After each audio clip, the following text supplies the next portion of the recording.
So I just want to share with you a quick message that I saw from the Shevet HaLevi that he mentioned regarding Erev Rosh Chodesh Nisan, the significance of saying Yom Kippur Katan on this day. And he says that Erev Rosh Chodesh Nisan is not like every Rosh Chodesh, but it's rather miyuchad. It's significant and special of its kind. He says it's considered like Erev Rosh Chodesh Tishrei, no different like Erev Rosh Chodesh Tishrei, when everyone feels at the time the Emas Hadin, right before we approach HaKadosh Baruch Hu with judgment, to the judgment day.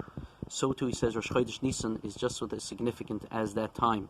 And he writes the reason is because we know that in the Gemara Rosh Hashanah, the Machlokes in Rabbi Lezer and Rabbi Yossi, if the Tishrei Nivra Olam or Benisan Nivra Olam. So in the Tosfos on Daf Chav Zayin asks a contradiction based on Rabbi Eliezer HaKaler, who was known as the poet who wrote this poetry, and the piyutim that we say by davening. And he's in the Tosfos asks, he says that we find that Rabbi Eliezer HaKaler, when he composed his piyut on Shmini Atzeres, he writes that the halacha is like Rabbi Eliezer, that says B'tishrei Nivra Olam. But on Pesach, we find that he writes in the piyut that it's like Rabbi Yossi. So Rabbeinu Tam answers that Elu ve'elu divrei Elokim Kayim. Both are correct. We know that B'tishrei Ola b'machshavtei Kaviyachol Rebbeinu Shalom came to mind to create the world, but it wasn't created to Nisan.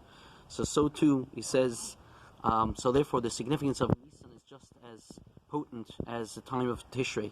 And therefore we say also the Lashon of Hayoim Haras Oilam. Haras is a Lashon of Machshava. Ola b'machshava at that time.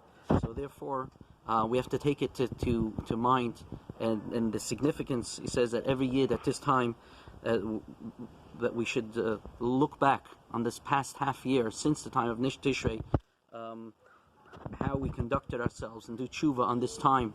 And it brings down from Mendel Marimanov, brings down that once he ascended in the heavenly spheres, and he realized that the months of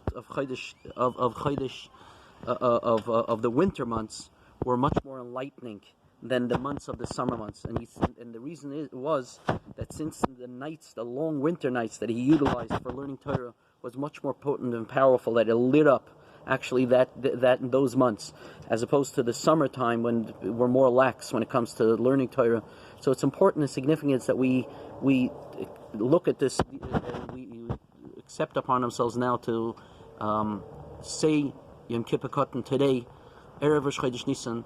It's no different. It's as significant as Rosh Chodesh Tishrei, and Bez Hashem Bizoicha to a tikkun for Gans Klal Yisrael. Thank you, Kol Tov.